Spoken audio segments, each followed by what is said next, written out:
ইমানদার মুসলমান যুবক দেয় পা দুই টাকাদের যুবক সময় যদি পাইতাম প্রত্যেকটা যুবকের পা ধরে ধরে বলতাম রে বাবা আমি আমির হোসেন রায়পুরে যদি সময় পাইতাম অত্র অঞ্চলের ভিতরে যতটা ফ্যামিলি আছে প্রত্যেকটা ফ্যামিলির মুরব্বী আপুদেরকে পা ধরে ধরে বলতাম যুবক বাবা আজকে ঘুমানোর সময় না রাস্তাঘাটে দোকানপাটে চা হোস্টেলে বইসা বইসা সময় নষ্ট করা দিন না রে বাবা জিন্দিগির ভিতরে কত রাত তুমি পার করলা জিন্দিগির ভিতরে কত দিন কত রাত কত ঘন্টা কত মিনিট তুমি পার করেছো তুমি কি জানো না তুমি কি বুঝো না আমার আল্লাহ রাব্বুল আলামিন তোমার আমার জিন্দিগি থেকে প্রত্যেকটা সেকেন্ডের হিসাব না আমার আল্লাহ সূরা জিলজালার শেষ দুই আয়াতে কারিমার ভিতরে বলি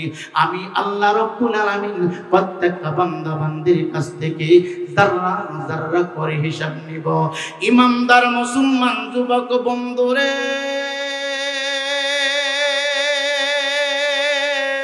ও অত্র অঞ্চলের মুরব্বী বাবা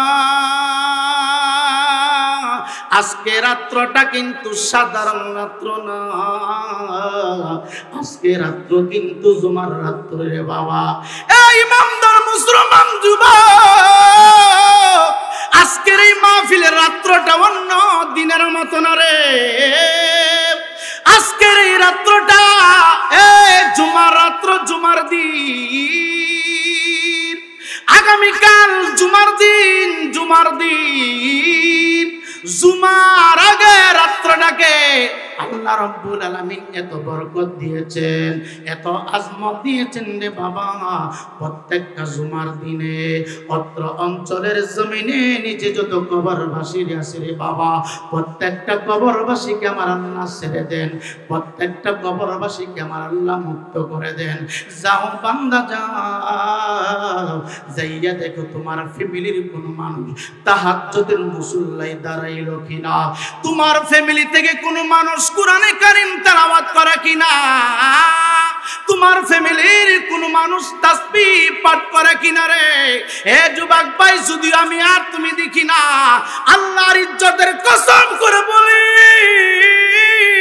এই মাহফিলের চতুর্পাশে কোটি কোটি কোটি কোটি মৃত্যু আত্মাগুলো ফকিরের মতো দাঁড়িয়ে আছে ততক্ষণ পর্যন্ত তারা দাঁড়ায়া থাকবে রে যতক্ষণ পর্যন্ত এই মাহফিলের ভিতরে কুরআন হাদিসের আলোচনা চলতে থাকে আমি আর তুমি হয়তো চিন্তা করতেছি কোন সময় তাবারাক বর্তন হবে কোন সময় আখিরি মোনাজাত হবে কিন্তু কবরবাসীরা কান্না শুরু করে দিয়েছে এই মাহফিলটা যদি আগামী কালকে হইতো রে এই মাহফিলটা যদি কয়েকদিন পর্যন্ত হইতো মাহফিলের উসিলা দিয়া কবরবাসীরা যারা আছে আমরা অন্তত একটু মুক্তি পাইতাম মিশকাতের হাদিস কোন জীবিত মানুষ যখন কবরের পাশ দিয়া যায় রে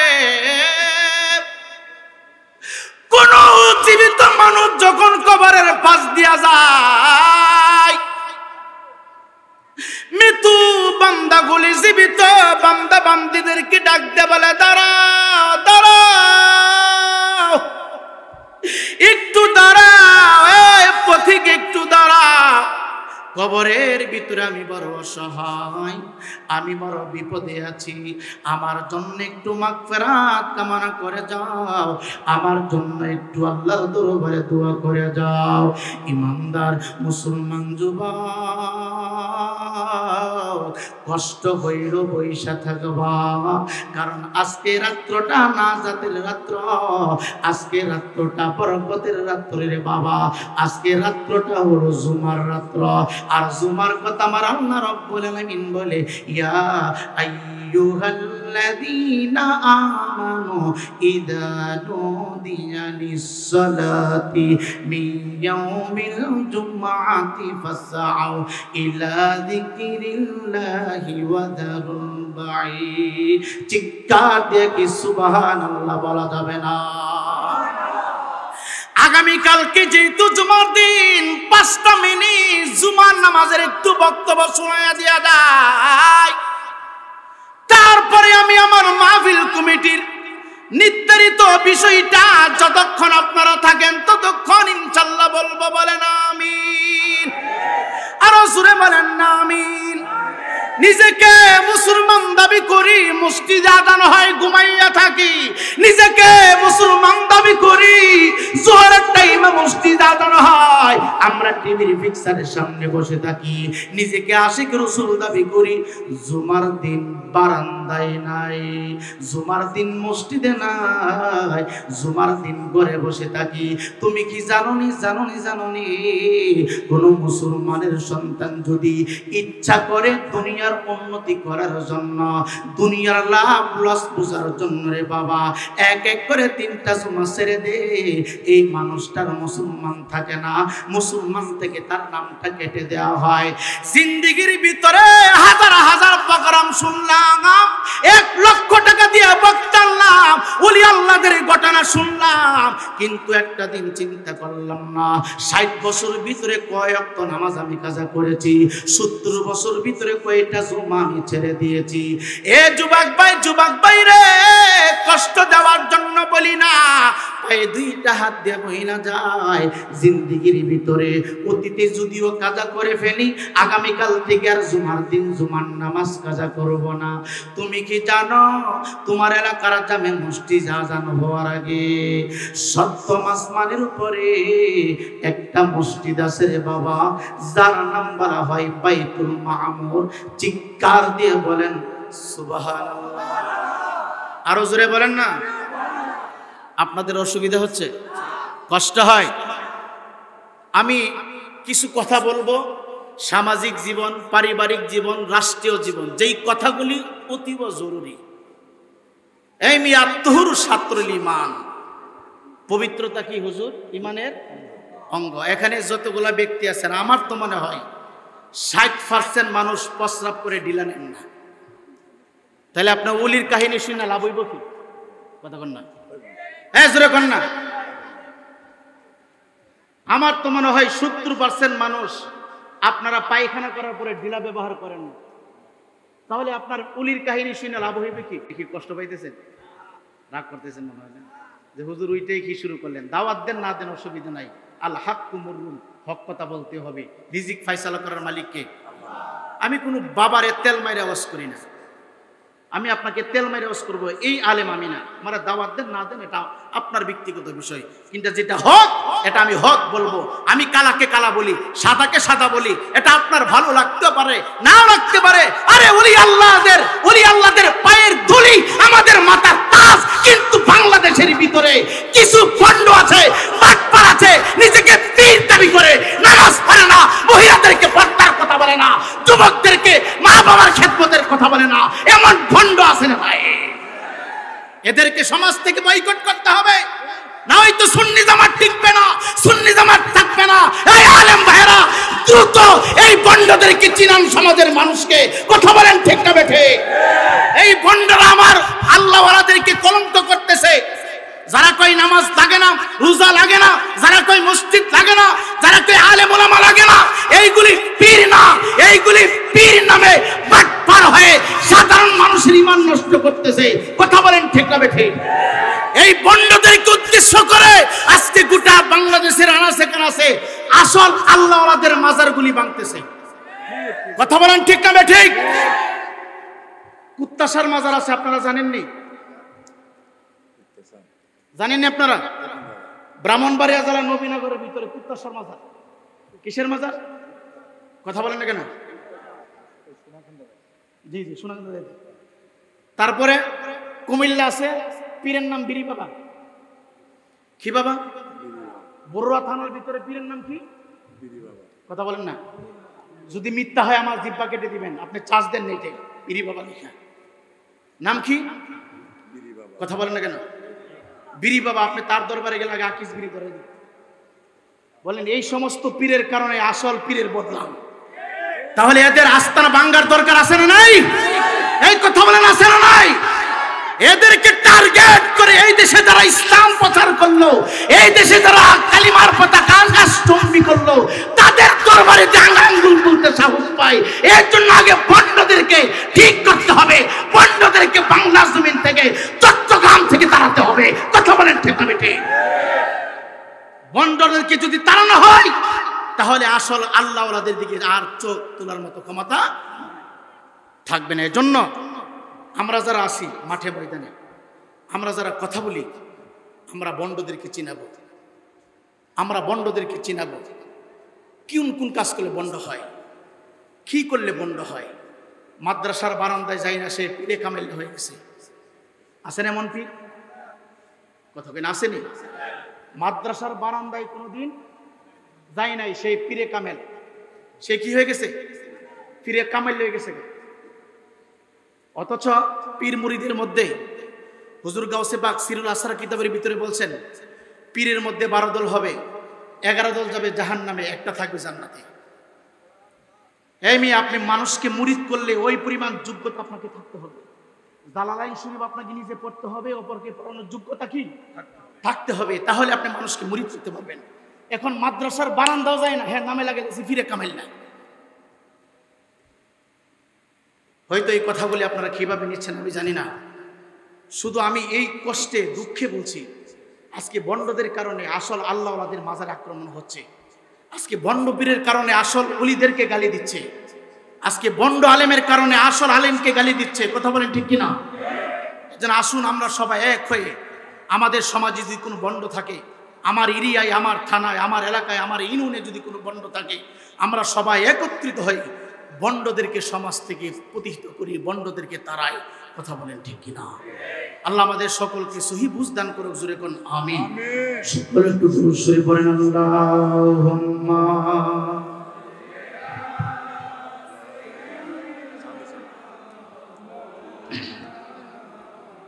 মুহাম্মাদ ওয়া আলা আলি সাইয়্যিদিনা।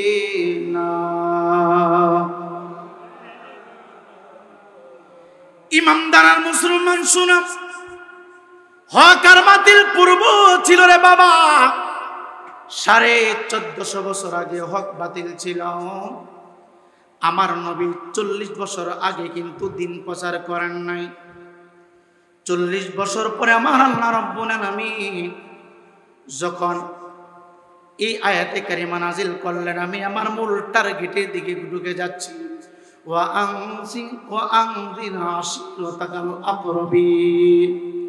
আল্লাহ রাব্বুল আলামিন বললেন, হাবিব আমার, বন্ধু আমার, আপনি আপনার নিকটতম আত্মীয়স্বজন যারা আছে তাদেরকে জাহান্নামের আগুন থেকে বাঁচার জন্য দাওয়াত দেন। আপনার নিকটতম আত্মীয়স্বজন যারা আছে, আপনার বংশের ভিতরে যারা আছে গো হাবিব, আল্লাহ বলেন, হাবিব আমি আপনাকে মহব্বত করি, আমি আপনাকে ভালোবাসি। আর আপনার ভালোবাসা হলো মুমিনের ঈমান, আপনার ভালোবাসা হলো মুমিনের ঈমান। ডাক দিয়া কয়, হাবিব এতদিন দুনিয়াতে চুপ ছিলেন, সবাই আপনাকে ভালোবাসতো, সবাই আপনাকে মহব্বত করত। এখন ঈমানের পরীক্ষা শুরু হয়ে যাবে। আনদির আশিরাতাল আকরাবিন। আমি আমার মাহফিল কমিটির বিষয়ের ভিতরে ঢুকে গেলাম, সময়টা 2টা বাজে গেছে, লম্বা করে কথা বলা যাবে না। আমার আল্লাহ ডাকতে কয়, হাবিব আপনার নিকটতম আত্মীয় যারা আছে তাদেরকে দিন সম্পর্কে বোঝান, ধর্ম সম্পর্কে বোঝান, আপনি কে এই সম্পর্কে আপনি বোঝান। আল্লাহ যেই মাত্র আদেশ করলেন রে বাবা, মক্কায় যারা গিয়েছে খানায় কাবা তওয়াফ করার জন্য, জিয়ারত করার জন্য, খানায় কাবার কাছাকাছি রে বাবা 2টা পাহাড় আছে। একটা পাহাড়ের নাম হলো সাফা পাহাড়, আর একটা পাহাড়ের নাম হলো মারওয়া পাহাড়। জানি আমার কথাগুলো আপনার কাছে তিক্ত লাগবে বাবা, আমি আপনাকে আঘাত করার জন্য বলি নাই, আমি আপনাকে কষ্ট দেওয়ার জন্য বলি না, আমি কোনো মানুষকে খুশি করার জন্য কথা বলি না। আমি সব কিছু করি আমার আল্লাহর জন্য, কারণ আমার আল্লাহ বলেছে, কুল ইন্না সালাতি ওয়া নুসুকি ওয়া মাহইয়ায়া ওয়া মামাতি লিল্লাহি রাব্বিল আলামিন।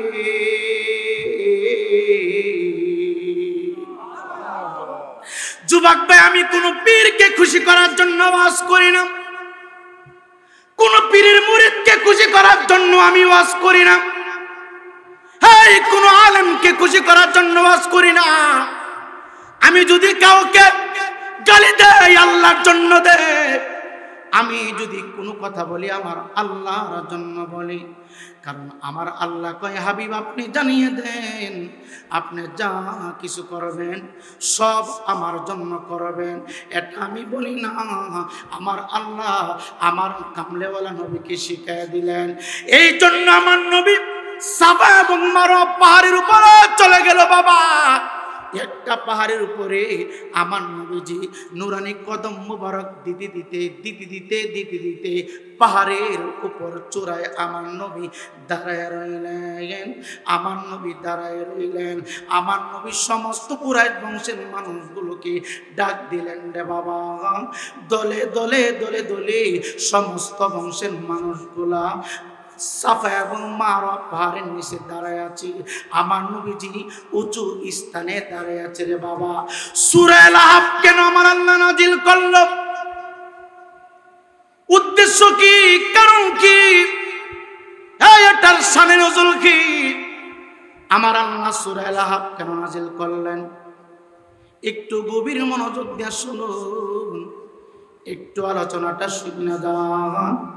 আমার নবী উঁচু জায়গার উপরে দাঁড়িয়ে আছে। রে বাবা, নবীজি উঁচু জায়গায় না দাঁড়াইলেও পারতেন,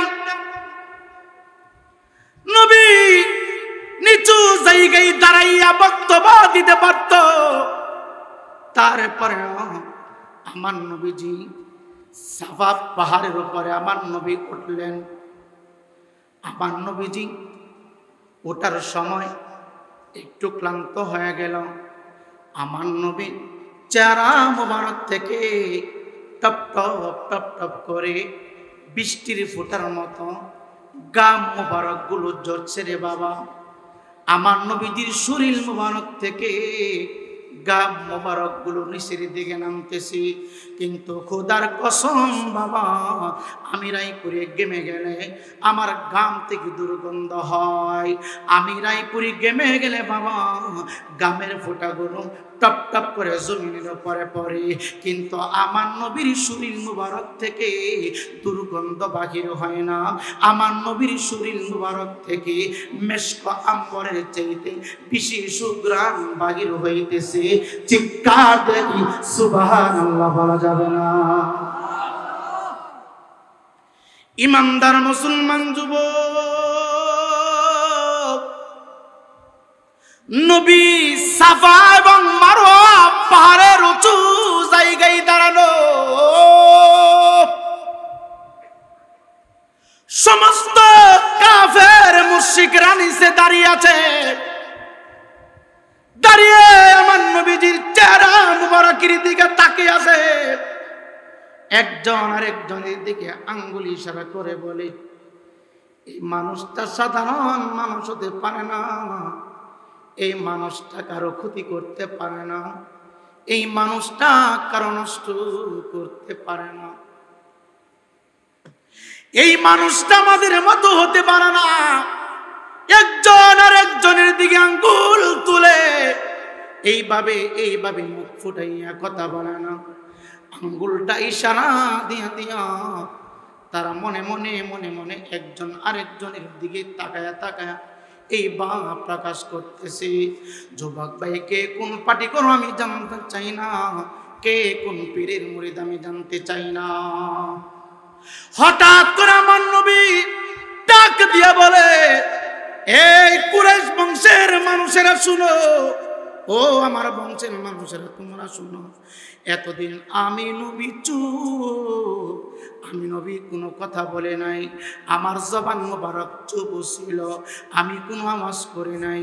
আমি তোমাদের বংশাগমন করেছি, আমার আল্লাহ আমাকে পাঠিয়েছেন, আমি আসি নাই, আমার আল্লাহ আমাকে পাঠিয়েছেন।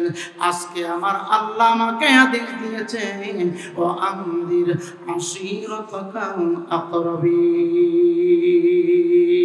আমার আল্লাহ আমাকে জানিয়েছে, তোমার আমার আত্মীয়, তোমার আমার স্বজন, তোমরা আমার ফ্যামিলির, তোমরা সবাই আমার এলাকার, আমার গ্রামের, আমার শহরের। আমার আল্লাহ বলেছে তোমাদেরকে বোঝানোর জন্য তোমাদের সামনে ভয়ানক আযাব রয়েছে, তোমাদের সামনে কঠিন আযাবের ব্যবস্থা আছে, তোমাদের সামনে কঠিন কষ্ট আছে। তোমরা কি মানো? হ্যাঁ মানি। আমি যা বলি তোমরা কি আমাকে বিশ্বাস করো?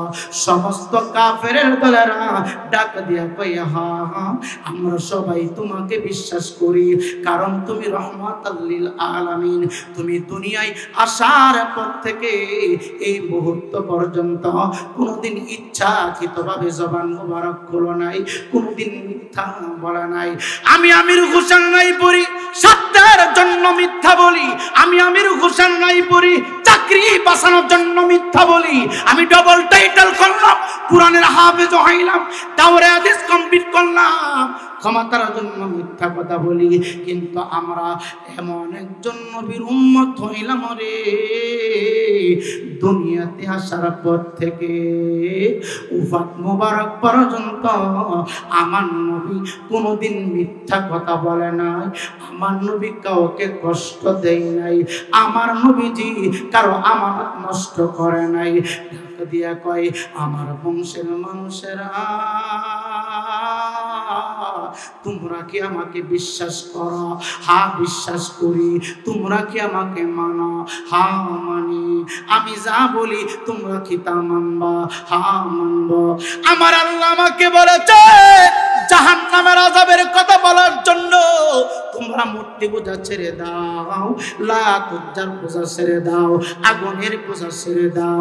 তোমরা এই মুহূর্তে পড়ে নাও লা ইলাহা ইল্লাল্লাহ মুহাম্মাদুর রাসূলুল্লাহ সাল্লাল্লাহু তাআলা আলাইহি ওয়াসাল্লাম। চিৎকার দিয়ে বলেন আল্লাহু আকবার। যেই মাত্র আমার নবী মূর্তি পূজা বন্ধ করার জন্য বললেন, যেই মাত্র আমার নবী এক আল্লাহর কুদরতি কদম মুবারকে সিজদা করার জন্য হুকুম দিলেন, কেউ উত্তর দেয় না, কেউ মাথা উঁচু করে নবীর চেহারা মুবারকের দিকে তাকায় না। মজলিসের ভিতরে একটা লোক ছিল রে, যে লোকটা আমার নবীজির আপন চাচা, যার নাম কোরআনের ভিতরে আমার আল্লাহ আবুল আহাব দিয়েছেন। কিন্তু আবুল আহাবের নাম তো আবুল আহাব ছিল না, আব্দুল উজ্জা তার নাম ছিল। কথা বুঝেননি? অসুবিধা হচ্ছে? সূরা আল-আহব আমার আল্লাহ কেন নাজিল করলেন? শানে নজুল কি, ব্যাখ্যা কি, বিশ্লেষণ কি, সব কথাগুলো আজকে প্রকাশ করা যাবে না। তারপরে সামান্য কিছু কথা উপস্থাপনা করে দিয়ে যাই।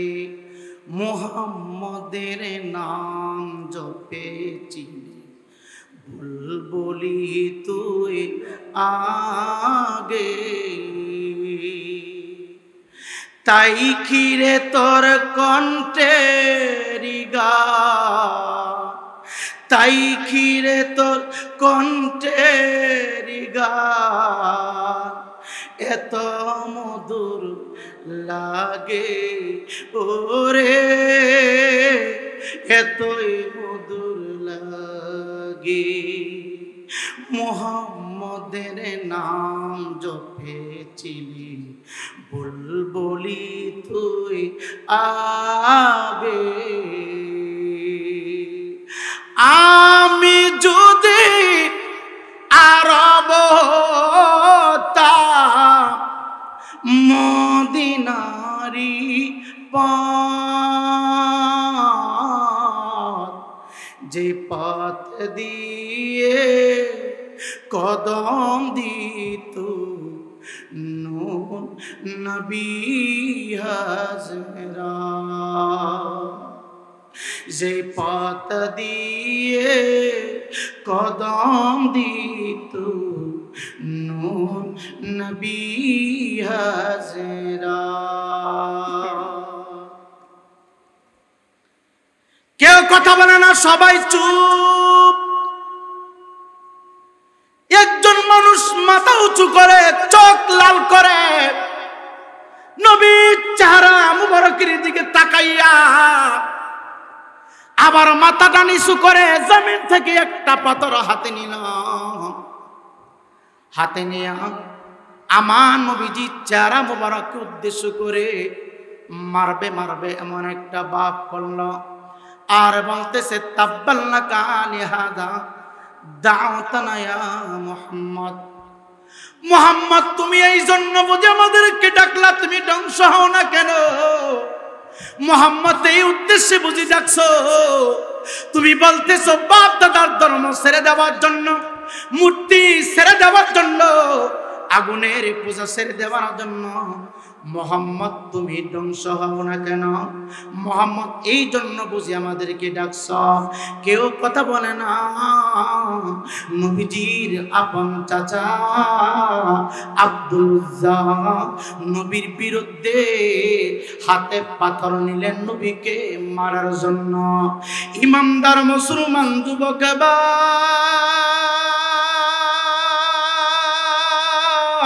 ও একতা সঙ্গ সংগঠনের বাবারে, দাও দুইটা পা দুইটা গায়ে দাও। নবীর মহব্বত কত বড় দামি সম্পদ, নবীর ভালোবাসা কত বড় দামি সম্পদ। এই ইমানদার যুবক রে, বাংলাদেশের প্রত্যেকটা আলিয়া মাদ্রাসায় সহিহ আল বুখারী শরীফ পড়ানো হয়, বাংলাদেশের কওমিয়া মাদ্রাসায় বুখারী শরীফ পড়ানো হয়। হাদিসটা সবাই তো জানে, মানে আর কয়জনে? নবী আমার বলে লা ইউমিনু আহাদুকুম হাত্তা আকুনা আহাব্বা ইলাইহি মিন ওয়ালিদিহি ওয়া ওয়ালাদিহি ওয়ান নাসি আজমাইন। নবী বলে চট্টগ্রামবাসী ততক্ষণ পর্যন্ত তুই মুমিন না, ততক্ষণ পর্যন্ত ইমানদার না, যতক্ষণ পর্যন্ত আমি নবী কামলেওয়ালাকে তোর মা থেকে, তোর বাবা থেকে, তোর দাদা থেকে, তোর দাদু থেকে, তোর ছেলে মেয়ে আত্মীয় স্বজন থেকে, এমনকি হাদিসের শেষ অংশে আমার নবী বলে রে ওয়ান নাসি আজমাইন, সমস্ত মানুষ থেকে যতক্ষণ পর্যন্ত আমি নবী কামলেওয়ালাকে ভালো না বাসবে রে, ততক্ষণ পর্যন্ত ইমানদার হইতে পারবে না, ততক্ষণ পর্যন্ত মুমিন হইতে পারবে না। এই আবু লাহাব কি করলো? আব্দুল উজ্জা অন্য বংশের মানুষ না, নবীর আপন চাচা। আবু জেহেল কিন্তু নবীর আপন চাচা না, গ্রামের মানুষ, আশপড়শির চাচা। কিন্তু আব্দুল উজ্জা, যাকে আমার আল্লাহ কোরআনের ভিতরে আবু লাহাব বলে গালি দিছে, এটা কিন্তু আমার নবীর আপন চাচা। অন্যের বংশের মানুষেরা নবীর বিরুদ্ধে কলম ধরল না, অন্য কোন মানুষ হাতির ভিতরে পাতন নিল না, সবাই মাথা নিচু করে দাঁড়িয়েছে। আব্দুল উজ্জা হাতের ভিতরে একটা পাথর নিয়া বলতেছে তাব্বাল্লাকা লিহাযা দাওতানা ইয়া মুহাম্মদ। মুহাম্মদ, তুই ধ্বংস হস না কেন? মুহাম্মদ রে, তুই ধ্বংস হস না কেন? এই জন্য বুঝি রে তুই আমাদেরকে ডাকলে আমরা বাপ দাদার ধর্ম ছেড়ে দেওয়ার দিব, আমরা আগুনের পূজা ছেড়ে দিব, তুই ধ্বংস হয়ে যা। নবী আমার কোনো আওয়াজ করে না, কোনো কথা বললেন না, কোনো কথা বলে না। নবী আমার চুপ করে দাঁড়িয়ে আছে। আমার নবীজি ব্যতীত হইলেন, কষ্ট পাইলেন, কেউ কথা বলল না। আমার চাচা আব্দুল উজ্জা হাতে পাথর নিয়ে দাঁড়ায় গেল আমাকে মারার জন্য, আর আমাকে গালি দিল। আমার আল্লাহ ডাক দেয়া কয় জিবরাইল, আমার হাবিব গালি শুনলো, জবান খুইলা উত্তর দিল না। আমার হাবিবকে কষ্ট দিল, আমার হাবিব কষ্টটা বুকের ভিতরে চাপায় রাখলো, জবান খুললো না। কিন্তু আমি আল্লাহর কুদরতি অন্তরে ধাক্কা লাগছে, আমি আল্লাহর কুদরতি অন্তরে কষ্ট লাগছে, তুমি জানায়া দাও আবু লাহাইবার কথাই যেন কষ্ট না পায়, আবু লাহাইবার দোয়ায় আমার হাবিবের কোনো কিছু আসে যায় না। আমার হাবিবকে জানায়া দাও। আমার হাবিব কোনো উত্তর দিল না। আমি আল্লাহ আমার হাবিবের পক্ষপাতিত্ব হইয়া আমি আবু জাহিল আবু লাহাবের বিরুদ্ধে ফতোয়া নাযিল কইরা দিলাম। তাব্বাত ইয়াদা আবি লাহাবিন ওয়া তাব। চিৎকার দেখি আল্লাহু আকবার বলা যাবে না। তোমারই জন্য মন কাঁদে, আখি কাঁদে, ভুবন কাঁদে, শুধু বেদনা হৃদয়ে সে বাসা বাঁধে। সাহারা সমুদ্রিশা এই বুকেতে, দহনে পুরে মরি হাজার দুঃখেতে, শুধু তোমার পথ চেয়ে আমি কাঁদি, আখি কাঁদে, ভুবন কাঁদে, শুধু বেদনা হৃদয়ে সে বাসা বাঁধে। আরবিটা বললাম, আলেম ওলামা হয়তো আয়াতের তাফসীর ব্যাখ্যা বিশ্লেষণ বুঝে গেছেন আমি কি বুঝাইতে চাচ্ছি। আমার আল্লাহ কই জিবরাইল জানা দাও আবু লাহাবের কথায় আমার হাবিব ধ্বংস হবে না। আবু লাহাব পাথর মানলে আমি এই পাথরটা আমার হাবিবের গায়ে পর্যন্ত পৌঁছাবো না, পাথরটা পিছন দিক দিয়ে মেরে রেখে দিব। ডাকটা কয় জিবরাইল তুমি আমার হাবিবের কানে কানে জানায়া দাও। আবু লাহাব বলছে তাব্বাল্লাকা লিহাদা দাউতানা ইয়া মুহাম্মদ।